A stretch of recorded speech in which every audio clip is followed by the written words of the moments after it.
शांति।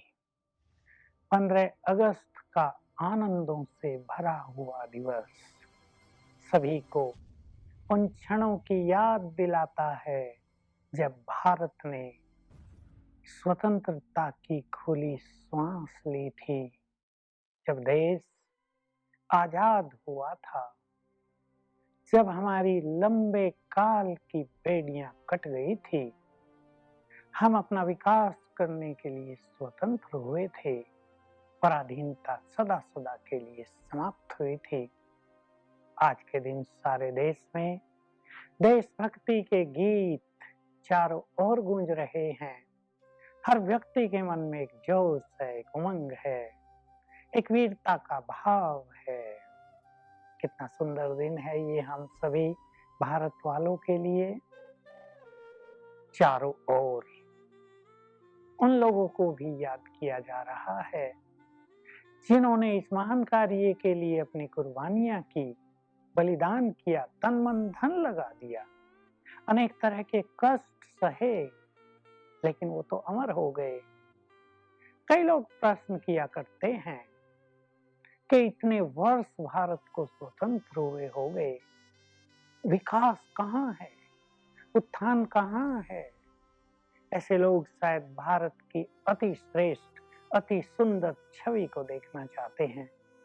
शुभ विचार है, परंतु हम कलयुग के समाप्ति की ओर चल रहे हैं।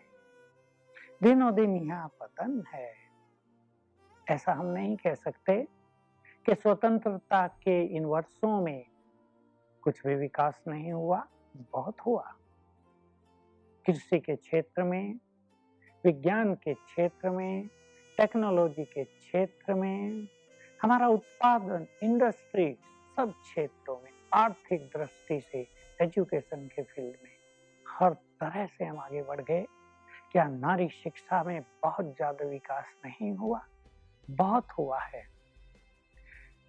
शक्तिशाली भी हम बहुत बन गए हैं, परंतु आज मैं आपका ध्यान दूसरी बात पर ले जाना चाहता हूं। हर 15 अगस्त को हमारे देश के प्रधानमंत्री देशवासियों को संबोधित करते हैं। आज मैं आप सभी को भगवान की ओर से आह्वान कर रहा हूं कि अगर इस देश को सर्वोच्च शिखर पर ले जाना है,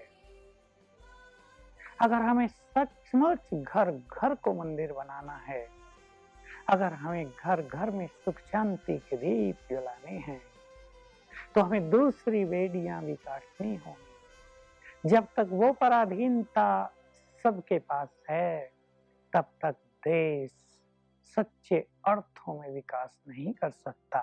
बाह्य विकास सबको दिखता है, और अंदर का पतन हो रहा हो तो बाह्य विकास का सुख मनुष्य को नहीं मिलता। और वो अंदर का पतन है नैतिक मूल्यों का पतन, आध्यात्म का पतन, अपने बारे में विस्मृति, विकारों की पराधीनता, काम, क्रोध, लोभ, मोह, अहंकार, ईर्ष्या, द्वेष, तेरा मेरा, इन सब ने हमारे विकास को जैसे ढक लिया है, आच्छादित कर दिया है। आज देश को सिर झुकाना पड़ता है जब जहां तहां रेप के भयावह कांड सुनने को मिलते हैं, जहां बुद्धिमान और समझदार लोग, धन संपन्न लोग विषय विकारों में रत पाए जाते हैं, जहां क्रोध की अग्नि हमारे विकास को जला देती है, जहां इच्छाएं, तृष्णाएं, जहां अहंकार मनुष्य को श्रेष्ठ पथ पर चलने नहीं देता, तो सच्चा विकास देश का हम उसे कहेंगे जब घर घर में सुख चैन की बंसी बजती हो, जब संबंधों में प्यार का अमृत घुला हुआ हो, जब मनुष्य के अंदर ऐसी संपन्नता हो कि वो संतुष्ट हो जाए, जहां मनोविकार बहुत दूर चले गए हों, चेहरों पर पवित्रता की झलक दिखाई देती हो, तब प्रकृति में भी विकास होगा। ये सब नहीं होगा कि कहीं अकाल, कहीं बाढ़, कहीं विनाश, कहीं कुछ अच्छाई, कहीं बुराई, ये सब समाप्त हो जाएगा। तो मैं अपने सभी भारतवासियों का आह्वान कर रहा हूँ भगवान की ओर से, परम पिता की ओर से। वो कह रहे हैं, बच्चे आओ, तुम सब मेरे बच्चे हो, मुझसे जुड़ो, अपने जीवन को पवित्र बनाओ, इन मनोविकारों की पराधीनता को सदा के लिए समाप्त करो। मैं इस भारत को विश्व गुरु बनाने आ गया हूँ। ये भारत संसार के लिए महान तीर्थ बनने जा रहा है। सत्य ज्ञान प्राप्त करने के लिए, सच्ची सुख शांति प्राप्त करने के लिए, जीवन को एनलाइटेंड करने के लिए, राजयोग सीखने के लिए, पवित्रता का मार्ग अपनाने के लिए अब सारा संसार इधर ही आएगा। हमारे देखते देखते ये कल्पनाएं नहीं हैं, ये बहुत दूर की बातें नहीं हैं, ये अब बहुत समीप आ गई हैं। तो बोलो, क्या आप सभी इन मनोविकारों की अधीनता से स्वयं को मुक्त करेंगे?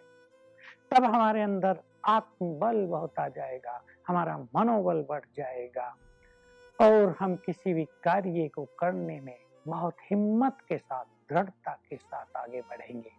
तो काम वासना की अधीनता, जिसके वश सभी देशवासी हो गए हैं, परमात्मा ने आकर पुनः पवित्रता की ज्योत जगाई है, पवित्रता का प्रकाश फैलाया है, राजयोग की अग्नि से क्रोध की अग्नि को शीतल किया है, परमात्म सुख को प्राप्त करके इच्छाओं को समाप्त कर दिया है, श्रेष्ठ स्वमान में स्थित होकर अभिमान को नष्ट कर डाला है।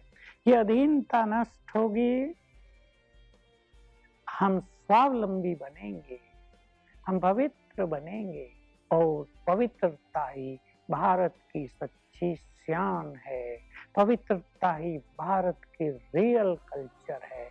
ये पवित्रता पर बेस्ड कल्चर है हमारे इस महान देश की। हमारे देश के बुद्धिमान लोग आज इस महान कल्चर को विस्मृत कर बैठे हैं और देख रहे हैं इधर उधर कि ये विकास हो, ये विकास हो, फलाना देश मदद करे, फलाना देश मदद करे, उससे हमारी मित्रता हो जाए तो हम बहुत आगे निकल जाएंगे। लेकिन हम अपने मित्र पहले स्वयं बने, स्वराज्य अधिकारी बने, अपने पर राज करें। इसके लिए आध्यात्मिक ज्ञान की बहुत आवश्यकता है। हम पर कोई और राज कर रहा है, हम पर प्रकृति राज कर रही है।